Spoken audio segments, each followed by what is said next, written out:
Okay, so what we said, see that we calculated this is, requirement, storage requirement for this color image, right? But definitely this kind of storage we require without any compression. If we perform compression technique, definitely we need less storage. And in fact, most of the image formats incorporate some sorts of compression techniques.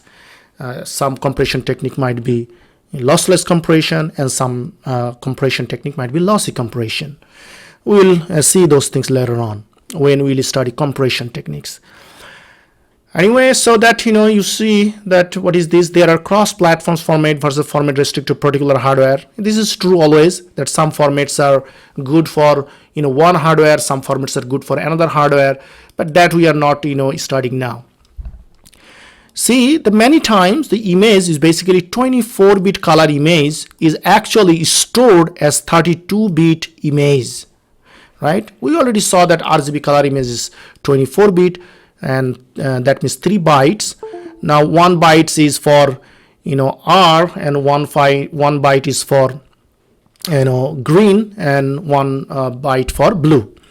But then sometimes we assign some transparent information. For example, see transparency, that we represent the color information, but what is the transparency of that pixel, right? So that kind of information we see. For example, this is an example of the example of RGB image with the see the transparent portions. So composited over a checkboard background, you see. So that means if it is a very transparent, perfect transparent, that means we can clearly see the back behind that what is there, right?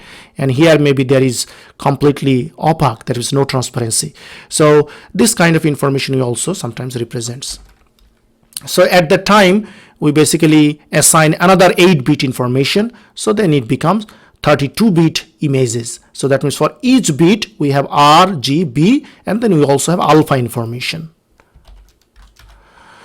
Okay, so here is 2 examples that I always prefer that you practice. For example, how many binary images of resolution this or image size more appropriately can be stored in a memory space required to store 24-bit color image of the same resolution or same size. So that means if you store a color image that is 24-bit color image, so that means you see 640 480 is our image size, right? Now if we have the color image, then what is the storage requirement? So for color image we need 24 bits, right? For each pixels we need 24 bits. So this is that much simple. And if we have binary image, so if we have binary image, that means this one 640 by 480, 640 by 480. So how many bits we need? So just 640 multiplied by 480 by 1. So that means if we just do that, simple 24 bit, so that means 24, that means 24 binary images we can store in the same place where we can store 24-bit color image. A single color image, if for example this is the space for a single color image, so in these places you can actually store 24 binary images. So how about this one? If you have 8-bit gray level image, so how many 8-bit gray level images you can store where you can store 24-bit color image? So same, so we know that this is the information, that how many bits we need for a color image storage, this one. Now if we divide it by the same size gray level image, and this is 8-bit gray level image, means for each pixels we need 8-bit. So if you just do the math, it is the same numbers, only here is the differences. So that means 3 images, right?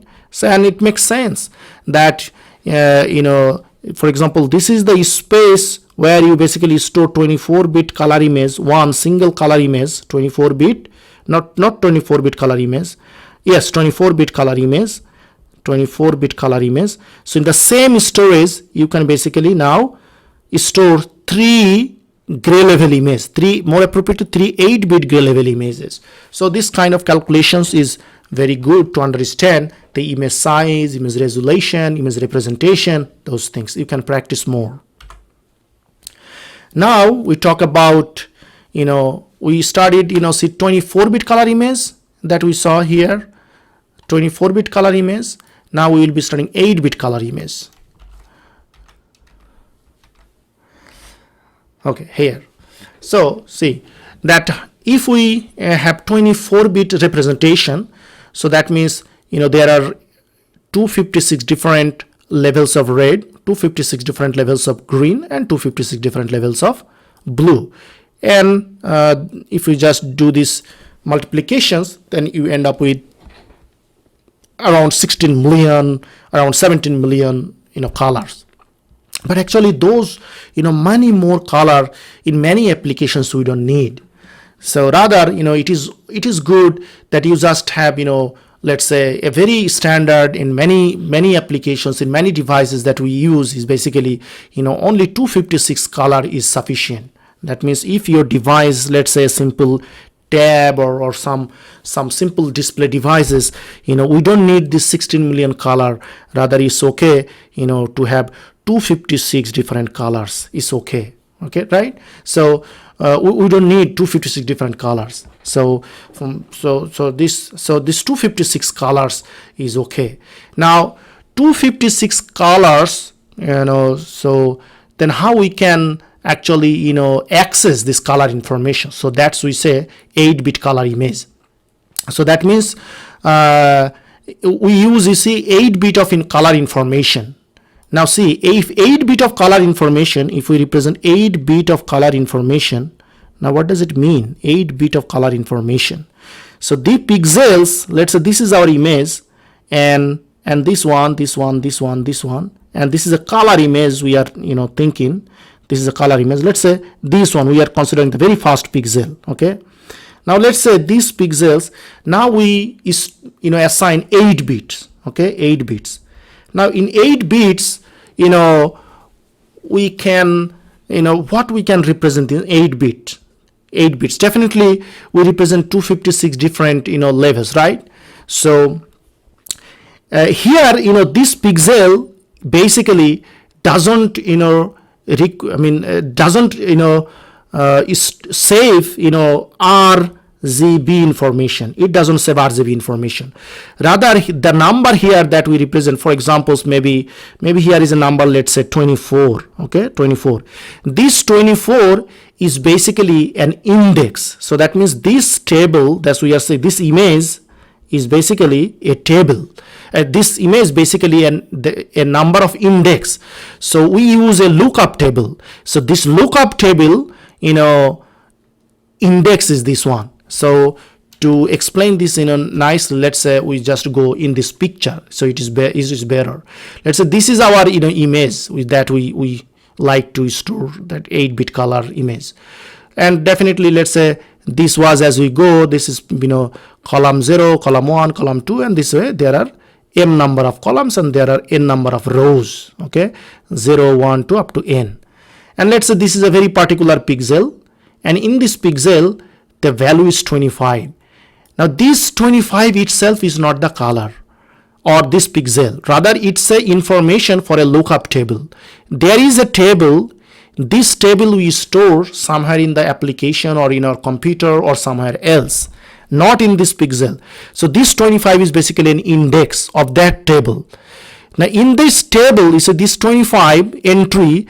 Now here we go. So there is now a 3-byte information. 1 byte for red, 1 byte for green, and 1 byte for blue information.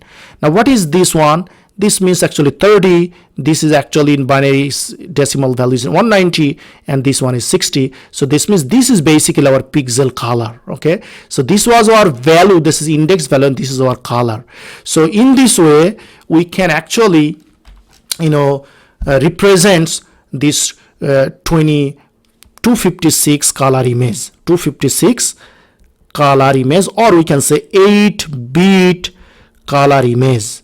8-bit color image. So how we manage this one? Now why we are actually requiring this this one?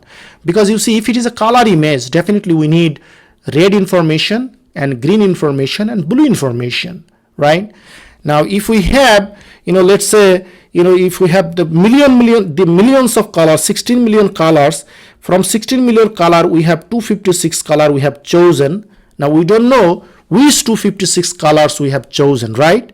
So that means, these 256 colors definitely, if we definitely, we need, red, and we need to represent green, and we need to represent the blue information.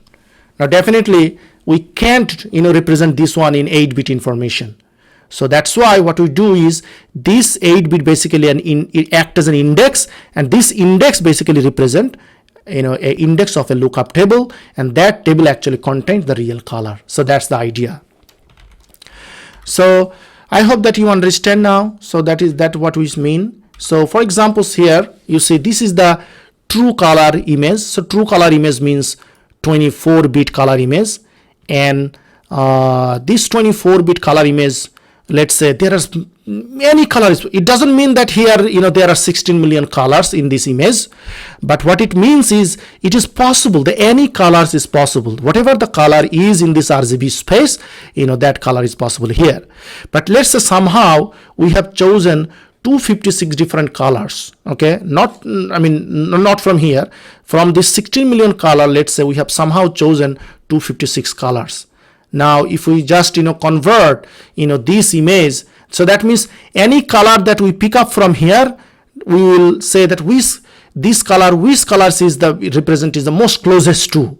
We have we have already have 256 color bank. Okay, this color bank, there are 256 color. Now if any pixels we take, definitely these pixels colors might not be this 256, but we will see which color is the closest one of this pixels color. So then we can say that this is that color. If we just convert in this way, so this is called 8-bit color image, or we say 256 color image. This one is 24-bit color image, this is 8-bit color image, and still you see the picture quality is not bad. It is still good in many applications. This is fine. So definitely here for each pixels we assign 3 bytes, but here for each pixel we assign 8 byte, right? So just lookup table we kept somewhere else. Look, this is the lookup table, but in the image itself, this pixel is basically a simple value like gray level value, right? So it's definitely we can just represent this image as in 8-bit for each pixel. If it is so, even though it's a color image, but we can use very less space, because we are not spending 24 bits for each pixel, because our table is maybe in our hard disk or somewhere else. Okay, now see, very interesting thing is that choosing the color, generating most important color is always a challenge, right? That which you have millions of colors, that which 24-bit colors you basically choose, that's always a challenge. And there are many algorithms that we do, for example, median cut algorithm is a good algorithm, and there are many other algorithms that how we can do so, that how we can pick and choose our expected color, our desired color, so that image quality itself is still doesn't deteriorate much. Okay, so here is an example that if we have 8-bit image over 24-bit color image. So for example, so this image 640 488-bit color image only requires 300 KB storage compared to 921.6 kilobyte for a color image. Definitely we didn't consider compression. So here in front of us as an example of color picker software. Maybe you saw in different image softwares, or some sort of PPT software, you can choose different colors from a color palette or color picker. You can just pick a color and then you can select a color accordingly, right? So when you are actually hovering your mouse over the color, basically you see this is a small rectangle, right? So this small rectangle actually in the behind, so this it looks like this one. So that means every pixels here, they contain 0 0 0 0 0 0 0, or maybe this one contains maybe 1 1 1 1 1, this one maybe contains 7 7 7, something like that. Now 0 means, so when I'm just moving my mouse, so that means each pixel's value is basically 0. Now when I'm moving my mouse here, that means let's say each pixel value is, let's say, 7. Now this, when I just click the 0, it means it just take the 0 as an index, and then it goes to a color lookup table. Okay, now which color it means? It means R is this one, Z is this one, blue is this one. So that means that color is selected. So similarly, if you just click mouse here, it means this all are 7. So that means it goes to now to 7, that this index, and then which color it is. So that color is basically then come up. So that's how this color picker software works. Now see, the very interesting thing, so very simple animation process is possible.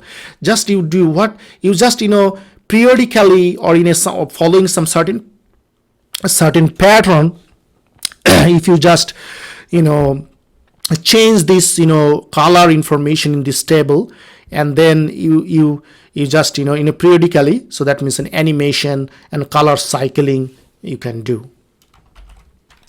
This is an example of color lookup table and how it works. Okay. Okay. So now let's see this one, the concept of image histogram. Now, what is histogram? See, there is a tabular information. Here we are seeing that a pencil shop or pen shop. Now let's say this is interval, the price range of pens. Let's say there is a group of pens, so the price range is that pen price is somewhere, let's say 10 to 20, maybe dollar or whatever it is, let's say 10 to 20 dollar. And there are some other pens, the price range is 20 to 30 dollars, and then 30 to 50. And there are some other pens, they're 40 to 50, and there are other pens, the price is 50 to 60 dollars, something like that. And suppose they are counting that how many pens have been sold. Let's say 15 pens from this group, the price range 10 to 20, the 15 pens sold. Now in this group range from 20 to 30, 20 pens sold. In 30 to 40, 30 pens sold, and 40 to 50 price range, 25 sold, and 50 to 60 price range, let's say 5 pens sold, right? Now if we just convert this information, let's say here in this the right panel photo, let's say this is the price of the pen and this is the pencil sold. Now when we write the price of the pen, we basically do is a group wise. So 10 to 20 means 10s to 20, then 20 to 30, 30 to 40, 40 to 50, 50 to 60. And then in this y-axis pens sold, so how many? 15 pens. So you see from 10 to 20, this is 15, so this all 15. 20 to 30, so 20. 30 to 40 price range, how many pens sold? 30 pens sold. And for 40 to 50, this one and this one. Okay, so then this diagram is basically a histogram. Okay, this diagram is called histogram. Now see, this is very interesting that sometimes we present our information in this pattern, in this way. Now what is the benefit of that? The benefit is huge. Now one benefit is, see, how about that if we just divide this 15, that what is the total number of pens sold? This total number of pens sold, if you just sum up this may be 95. Okay, now if we just divide this 15 by 95, then it would be 0.15. And if we divide it by 20 by 0.9, this is 0.22, this is 0.032, this is 0.26, 0.05. So that means this become basically the probability that total number of pens sold 95, and what is the number of pens sold in this group, 10 to 20 group, 15 pens sold. So what is the probability that a pen sold from this group? So this is 15 over 95. So this is that probability, 0.15. So that means, so this axis, if we just represent by this probability, so it will be then probability distributions, or we say PDF, probability density function, something like that. Okay, so in the same way, let's say this is a grayscale image. Let's say this is our grayscale image. Now think definitely, what is the gray value here? Any pixels value. Let's say these pixels we are talking, maybe this pixel value, I don't know, maybe 90 or something. And how about this pixel value? This pixel value maybe 240 because it looks white. How about this pixel value? Because it's a hair, maybe it's blackish kind of, maybe 15 or 20, something like that. Now let's see, in this axis, let's say we take pixel values. Now pixel values, maybe it is better a group wise. We'll always have to do the group wise. So let's say we just take a 15 group. I mean each group there is 15. So let's say from 0 to 15, from 15 to 30, from 30 to 45, so and from 60 to 75, from 92 to 105. Okay, so let's say this kind of things. So how many pixels? Now see, this is one thing I need to say, that let's say this is the middle point or peak point. Let's say this is the middle point, this is the middle point, this is the middle point, this is the middle point. If you just see this kind of, let's say if we just plot this kind of thing, this becomes, let's say I'm just extrapolating, this kind of figure is basically PDF probability density function, or sometimes we say histograms probability distribution function. So similarly, if we just group up like this one, that 0 to 15, 15 to 30, so we can say how many pixels are there that whose pixel values, gray level values from 30 to 45, or we can say how many pixels are there whose pixel value, gray level value lies between 90 to 105. So maybe we can say how many, 400 pixels. There are around 400 pixels that lies within this range. Maybe how many pixels are there that whose values in between 150 to 165, maybe maybe more than 500 pixels, right? So in this way, what we can do, this is basically the histogram of this image. Okay, now if you just take any image and if you find out its histogram in the same way that we did here, you will see that one histogram is characteristically different from another histogram. So that means what? It means the histogram itself is basically an identification of your image itself. See, so very interesting things. So if let's say you convert this image to some another image, so if your histogram doesn't change, so that means we can say this is almost the same image. So similarly, here when we chose color, that WIS 256 color we'll be choosing about these millions of colors. So we'll choose in such a way so that image characteristics, inherent characteristics doesn't change abruptly. So one way to do so, to see its histogram. Or sometimes we try to search images from one image to another. The image we have in one data in image, if we look up at the histogram, if the histogram is similar, same, we can say probably these are the same image. Yes, it is possible that similar histogram in different image, that's possible, but in general this is a one clue. So histogram itself represent the image characteristics. So for examples, so here you see that we have one plane, one gray level plane, so this is one. But how about if we say color image? Definitely if this is our cute cat picture and it's red component in this one, the green component, and this is the blue component. Now definitely there are different red levels, there are different gray levels, right? We know that red might be from 0 to 255, right? And similarly green might be from 0 to 255, any values, any pixels you take, it might be from 0 to 255, the green portion, right? And similarly, so red plane, green plane, and we have the blue plane. Okay, so and similarly, so this one is also 0 to 55, 255 and 255. So sorry if you feel disturbed because I had a problem in the system, so I don't know, but maybe you can keep track of it. So let's see now this information, the pixels.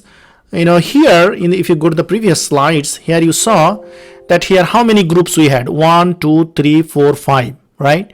And here also many groups we did. But let's say for this histogram creation for color image, we group our pixels into 4 groups.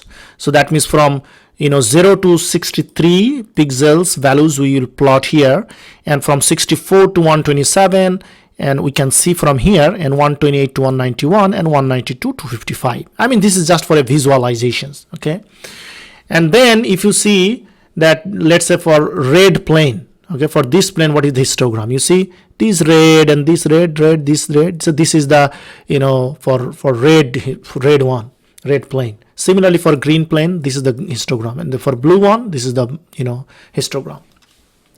Definitely you can see very small one, but we are not talking that small. We can see that how many pixels from here to here, how many pixels from here to here, how many pixels from here to here. Then we have to actually sum up all of this. But then if we just think very small group wise, then it looks like this one, right? So anyway, so this is how we construct the color image histogram. So for color image histogram means we have 3 histogram actually, red, green and blue. But for gray level histograms we have just 1, and the pattern of histogram itself might give an idea about the image. Why? Because it talks about the pixel distribution, how pixels are distributed. Similarly here, this is if we convert this as a probability, so this has become a probability distribution. Similarly, we can see that how pixels are distributed over this entire things. And here you can see that here is some in the pixels value in this range is here, and then it goes down, and this one and this one and this one, and definitely there are no pixels almost, and there are no pixels almost within this range and this range. Fine. Now see some take notes on some tabular file formats. Now one file format is definitely the GIF that you saw many places, this kind of animation. This is basically coming from this GIF or GIF, whatever, there's a graphics interchange format, and this is basically the first image types that was basically recognized by web browsers, net browsers, okay? And this is limited to 8-bit or 256 color image. So that means suited for usually for graphics and drawing, not for today's multimedia, very heavy rich multimedia, but still for graphics, drawing and cartoon, those kind of things, this GIF image can be used. And it supports some sort of successive display pixels in widely spaced rows by 4-pass display process. What does it mean? When we transmit pixels from one place to another, or let's say from one computer to another, or through networks, what we do, maybe it is good the first we pass, let's say, this pixel and this line. This let's say we talk about something like, okay, let's say I draw a little bit on that.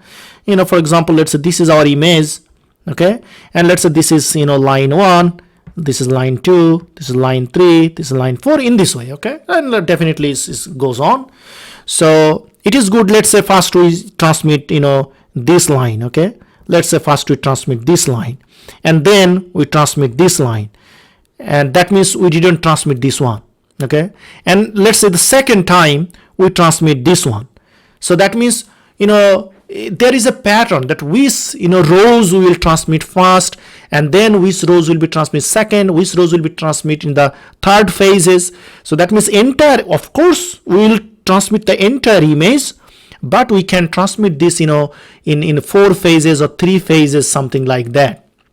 So for example, in GIF we have 4-pass display process. So that means the entire image we just just in the first pass, maybe line 1 2 3 4, and the second pass line 3 5 7, something like that, and some other passes other lines. So in this way we do. Now why we don't transmit the the very first line and then second line and the third line, and then why we don't transmit subsequently? The reason is, if we transmit the subsequently, maybe if some problem happens, some error happens, then all line will be problems, all image will be gone. But if we transmit, let's say, this line and then let's say this line, so there is some gap. If you have some gap, if some problem happens, let's say this few lines or few rows of image we don't see. But actually, if we pass this line and then this line, so that means still this line are intact. So this is the idea. So that means to minimize the error, to minimize the distortion in image transmission problems, it is better that we don't transmit the image sequentially, rather in different pattern. Then we have definitely JPEG image. The JPEG is widely used, and still we use JPEG image in our camera, mobile, and everywhere. And this means Joint Photographic Expert Group. This is basically working group of ISO. This is International Standard Organizations. And this is definitely currently the most popular standard image compression techniques. And JPEG is basically a standard. And this say that how we can, present and store our image. So that there is some set of protocols, set of techniques that we use in JPEG. And some of the things we will study later on. So the image can be is JPEG. In our human eye, when we look at something, look at the images, our human eye has some limitation, some specific limitation, and JPEG basically takes advantage of that limitation so that the image can be compressed, a lot. And in fact, you can compress a JPEG image, as much as you want. For example, if you use Paint software, you can save your image, whatever, storage size you want. But if you compress a lot, maybe quality will be degraded, quality will be distorted. And if you impress less, your quality, will be intact better. For example, let's say there is a JPEG image. Let's say, if you just, provide 10% quality, if your quality factor 10%, and the size will be only 1.5% of the original image.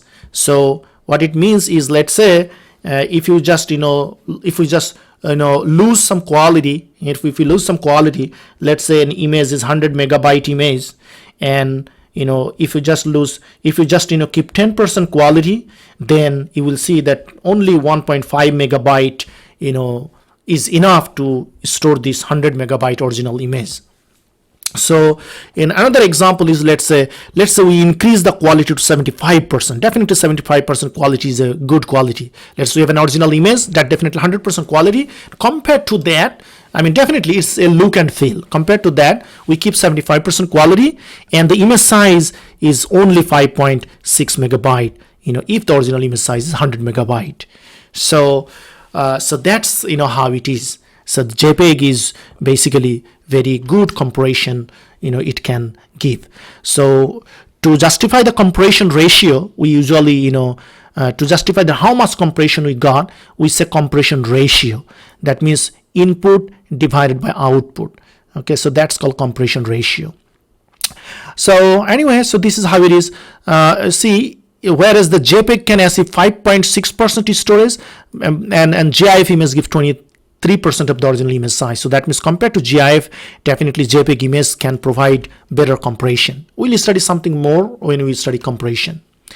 Then you have PNG file format. PNG means portable network graphics file format, and it is also very popular in the internet, and it basically superseded the GIF standard, and it says LZW compression method. There is a specific compression method that use, and this PNG format basically used 48 bits color information. So that means many color it use. So why 48 bit color information? So it means is like that one. It also see RGB.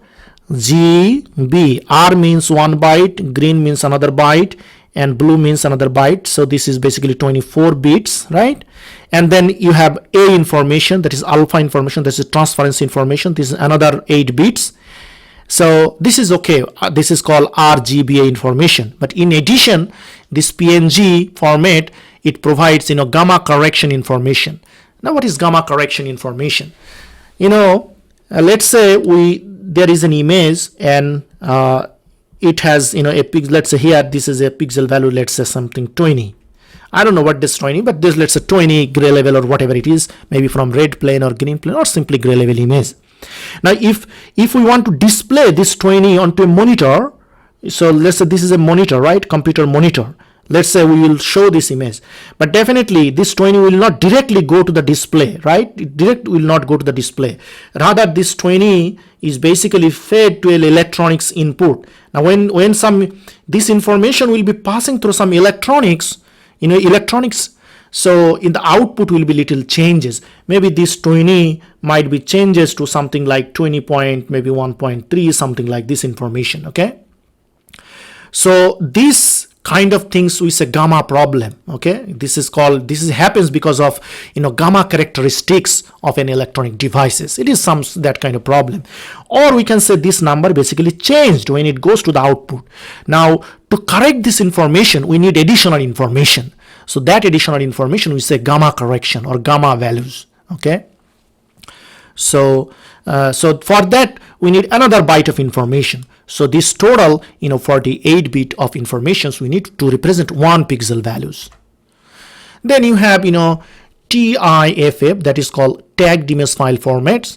So that means it's not only some image information, rather we can incorporate some identifier, some format signifier. For example, what type of compression method we use to store the image. So that kind of tagging, we can use some additional attachment, additional information that we say tags. So one tags is that what kind of compression method we use, right? So this is something that we say TIF. Then you have exchange image file. So this is basically used for digital cameras, and compressed files use definitely JPEG format. So that means that EXIF format works on JPEG format, and EXIF file format advantage is that it use varieties of tags compared to TIFF format. TIF is basically a tagged image file format, but compared to TIFF, EXIF has more tag information. For example, that what kind of conditions that we had when we took the picture. For example, flash information, exposure information, light sources, white balancing type of the scene, that can be stored, and possibly when we'll print that this tags might be helpful. And then you see this can also include specification for audio that contains digital images. Sometimes you have the image sometimes it comes with little bit of audio clip or something. So that kind of facilities also can be done, and that is actually we say flash pigs. Definitely is developed by Kodak. Okay. Now then definitely you have graphics animation files, for example FLC format, GL, that kind of things. FLC is basically animation for moving pictures file format. It was originally created by Animation Pro, and FLI is also similar to FLC. Now GL also produces somewhat better quality moving pictures, and it also can handle larger file sizes. Definitely there are many older file formats that we don't need to understand now. Then you have some Windows meta file, that is a Microsoft Windows, that native formats for Windows operating environment itself. Within the Windows operating system there are many kinds of images, and that has a separate kind of file formats.